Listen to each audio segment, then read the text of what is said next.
కడప జిల్లా బ్రహ్మంగారి మఠం మండలం ముడుమాల గ్రామానికి శాసనసభ్యులు పుట్టా సుధాకర్ యాదవ్ ప్రమాణ స్వీకారం చేసిన అనంతరం తొలిసారిగా పంచాయతీకి రావడం జరిగింది.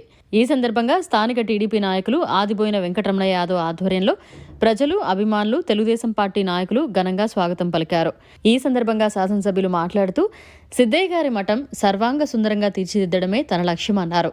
అలాగే సిద్దయ్య గారి మఠానికి వెళ్లే మార్గం ఇరుకుగా ఉండడం వలన భక్తులకు ఇబ్బంది కలుగుతోందని, ఇరువైపులా 2 మీటర్ల చొప్పున వెడల్పు చేయడంతో పాటు రోడ్డు మధ్యలో డివైడర్, వీధి లైట్లు ఏర్పాటు చేస్తామని హామీ ఇచ్చారు. అనంతరం సిద్దయ్య స్వాముల వారిని దర్శించుకుని తీర్థ ప్రసాదాలు అందుకున్నారు. ఇటీవల నేపాల్లో జరిగిన కాంపిటీషన్లో బంగారు పథకం సాధించిన జెస్సీని అభినందించారు. అంతర్జాతీయ స్థాయిలో గోల్డ్ మెడల్ సాధించడం మన జిల్లాకి గర్వకారణమన్నారు. జెస్సీ జపాన్ వెళ్లడానికి తన వంతు సహాయం అందిస్తామని భరోసా ఇచ్చారు.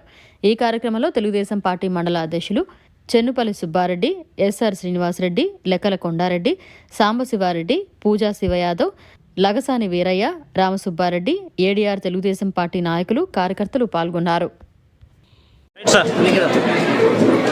ఈరోజు 76వ గణతంత్ర దినోత్సవం సందర్భంగా చాలా మన మైదుకూరు నియోజకవర్గం మంచి ఊహించినటువంటి దినం ఈరోజు. ఎందుకంటే మైదుకూరులో సుమారు 100 అడుగుల పైన జాతీయ జెండా ఎగరేసింది ఈరోజు. అదే రకంగా ఇంకా అభివృద్ధి కార్యక్రమంలో ఇలా చేయాలనుకుంటాము.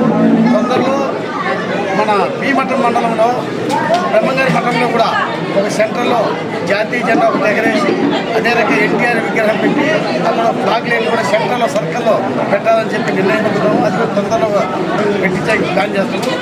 దాని సందర్భంగా ఈరోజు రేపు ఉగాది రోజున ఇంకా సిద్దయ్య మఠంలో పెద్ద పండుగ జరుగుతుంది.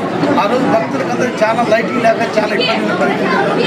దానికి ఇక్కడ ఫాగ్లైట్, పెద్ద ఫాగ్లైట్ వేసి ఇక్కడ నుంచి సెంట్రల్ లైటింగ్, అక్కడ రోడ్డు వరకు సెంట్రల్ లైటింగ్ వేయాలని చెప్పి, ఇంకా తాగేదానికి డ్రింకింగ్ సమస్య ఉంది, డ్రింకింగ్ దానికోసం ఒక వాటర్ ట్యాంక్ పెట్టించాలని, అదే రకంగా భక్తులకు వచ్చేదానికి బాత్రూమ్స్ లేవు సరిగా, ఆ బాత్రూమ్స్ కూడా సుమారు 10-12 బాత్రూమ్స్ కట్టమని చెప్పడం జరిగింది. అదే రకంగా ఇక్కడ వాటర్ ట్యాంక్ కూడా ఒక సమస్య అని చెప్తే ఒక వాటర్ ట్యాంక్ 25 లక్షలతో ఒక వాటర్ ట్యాంక్ కూడా శాంక్షన్ చేయడం జరిగింది. అది కాకుండా ఇక్కడ రోడ్లో లెవెల్గా రోడ్డు విడ్త్ తక్కువ ఉంది. విడ్త్ తక్కువ ఉంటే ఆ పక్క 1.5 మీటర్, ఈ సైడ్ 1 మీటర్ ఎడల్పు చేసి సెంటర్లో చిన్నది ఒక లైట్ సిస్టమ్ ఏర్పెట్టేసి భక్తులకు ఎటువంటి ఇబ్బంది లేకుండా ఫ్రీగా వచ్చేదానికి పోయేదానికి అనుకూలం చేయాలని చెప్పి ఈరోజు ఇక్కడ చేసాము. ఇంకా కాంక్రీట్ రోడ్ ఎక్కడ కాంక్రీట్ రోడ్ వేపిస్తాము. ఇవన్నీ డెవలప్ కోసం చేసి ఇక్కడ వచ్చినాం కాబట్టి రేపు జరగబోయే ఉగాది రోజు కల్లా ఖచ్చితంగా ఇది కంప్లీట్ చేసి భక్తులకు ఎటువంటి ఇబ్బంది లేకుండా చేసే బాధ్యత తీసుకోవాలని చెప్పి ఇక్కడ ఉన్నటువంటి లోకల్ ఉన్నటువంటి రమణాకు, రామకృష్ణకి బాధ్యత ఇచ్చినాను. దీనిపైన అబ్జర్వ్గా మన మండల ఇన్ఛార్జ్ చూసుకోమని చెప్పినాను.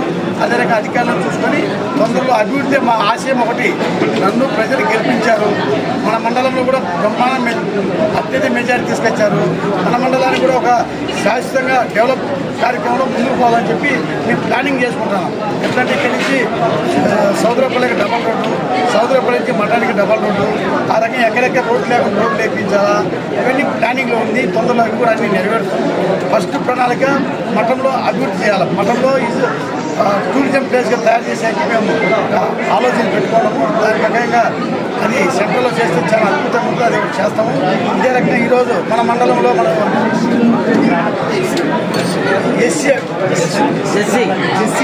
జెస్సీ ఈమె నిజంగా మన మండలానికి ఒక పేరు తీసుకొస్తాను. మన నియోజకవర్గానికి పేరు తీసుకొచ్చేది ఒక ఎత్తు అయితే, నియోజకవర్గంలో బ్రహ్మంగారి మఠానికి ఒక పేరు తీసుకొచ్చేది స్పెషల్గా మంచి దేశానికి గర్వకారంగా ఈరోజు ఎక్కడికి నెక్స్ట్ జపాన్కి పోతుందంటే చాలా గర్వించేదగిన విషయం. కాబట్టి ఈ పాపకు అన్ని రకాలు మేము అండగా ఉంటాం, ప్రోత్సహించాం. ఇటువంటి పిల్లలు బాగా ఎంకరేజ్మెంట్ చేసేది మేము ముందుకు వస్తామని చెప్పి సందర్భంగా